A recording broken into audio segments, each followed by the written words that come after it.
Olá, estudante. Eu sou o professor Serjão, do curso e colégio Oficina de Campinas e trabalho na área de Biologia. Gostaria de falar com vocês hoje um assunto que permeia os esportes, permeia os jornais, as Olimpíadas, de uma forma geral, quem pratica esporte. Mas não é só isso para que serve esse hormônio, evidentemente. O hormônio chamado eritropoietina, justamente chamado de EPO.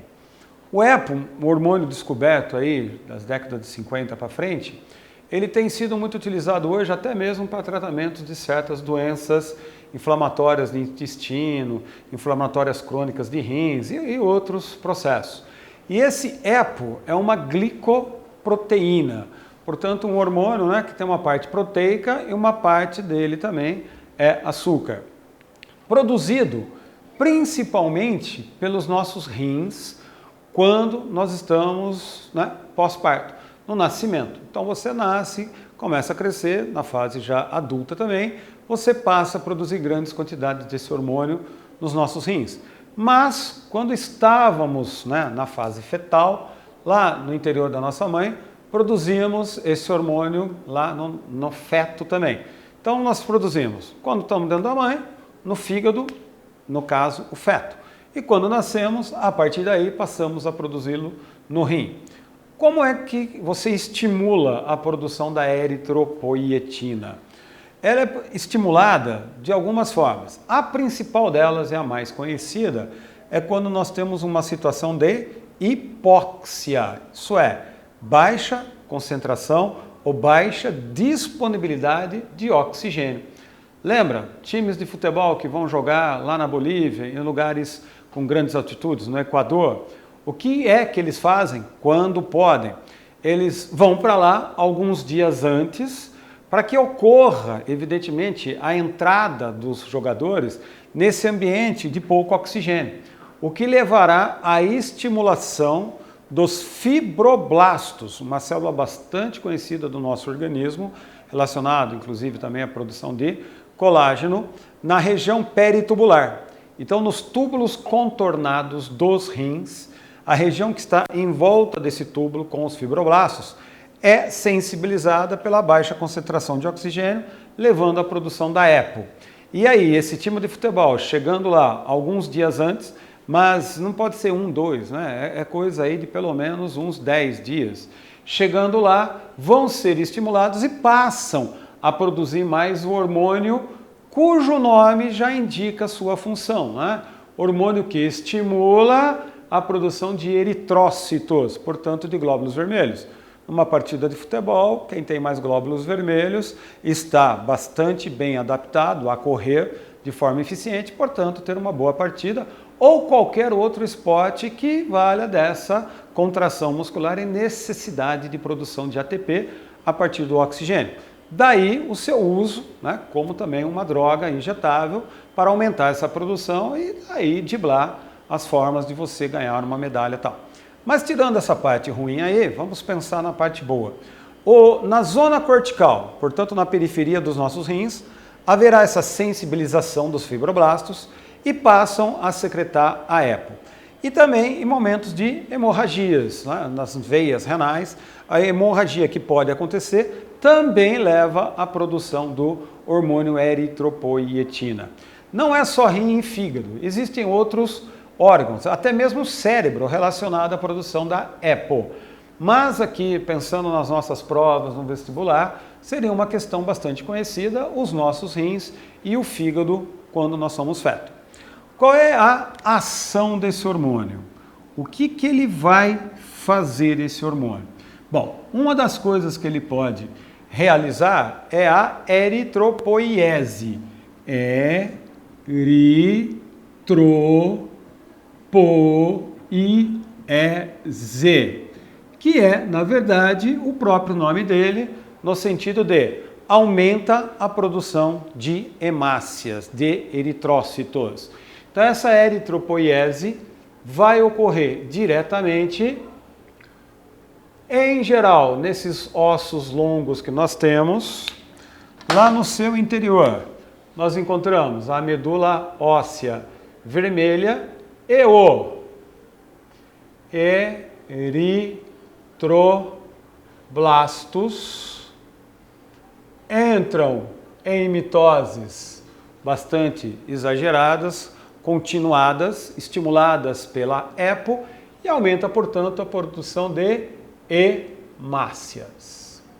Então, função básica desse hormônio.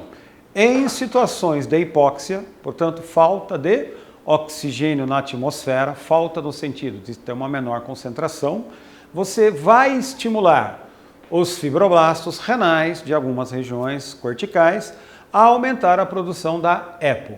Esta EPO, como todo hormônio, cai na corrente sanguínea.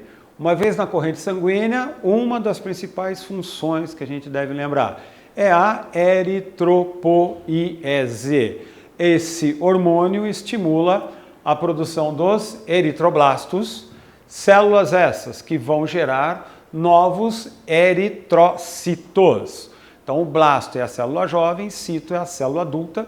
Os eritrócitos cairão na corrente sanguínea, são as nossas hemácias e aumenta, portanto, o transporte de oxigênio.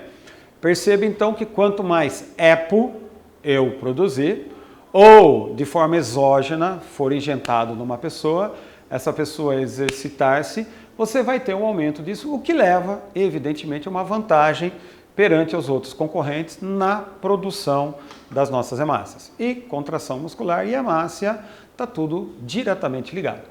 Uma segunda função desse hormônio é a angiogênese. Então é um hormônio que estimula o quê? Aumenta a estimulação de proliferação de vasos sanguíneos. Então aumenta a vascularização. Se aumenta a vascularização, chega-se mais hemácias, mais oxigênio, mais nutrientes para as células e, consequentemente, a eficiência da contração muscular. Então perceba que não é só aumentar a hemácia, ele também tem essa parte da sua angiogênese. Daí também o grande interesse de estudar e conhecer, interpretar, produzir esse hormônio para que seja usado como uma droga exógena para ter lá algumas doenças poderem ser aliviadas com o uso desse hormônio. E uma terceira função desse hormônio bastante interessante é que ele inibe a apoptose celular. Então diminui o quê? Diminui a morte celular geneticamente determinada.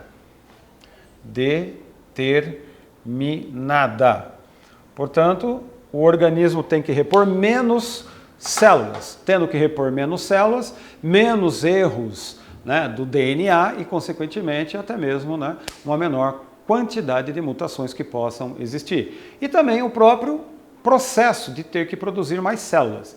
Então, a tal da apoptose pode ser inibida, pode ser retardada com o uso, né, da EPO. Claro que não são todas as células que vão conseguir passar por isso aí, mas é um hormônio que atua nesse processo. Então, hormônio eritropoietina, produzido principalmente nos nossos rins, em situações hemorrágicas, em situações de hipóxia, o que leva esse hormônio a atuar principalmente, né, a parte mais importante aí, pensando no seu vestibular, é na eritropoiese, na medula óssea, então na nossa medula óssea, levando ao aumento e à produção de hemácias. E nesse caso, o organismo se adapta muito bem ao ambiente de grande altitude, com uma menor concentração de oxigênio, produz uma maior quantidade de hemácias que passam a transportar mesmo esse oxigênio em baixa concentração, adequando o organismo da pessoa àquela situação. Então essa falta de ar sentida, né, em grandes altitudes pode ser revertida com a presença do hormônio eritropoietina. Espero que você tenha, né, ligado aí as coisas onde a gente possa usar esse hormônio, seja por bem ou seja por mal. Se gostou do nosso vídeo, por gentileza, clique aí um legal para nós. Grande abraço!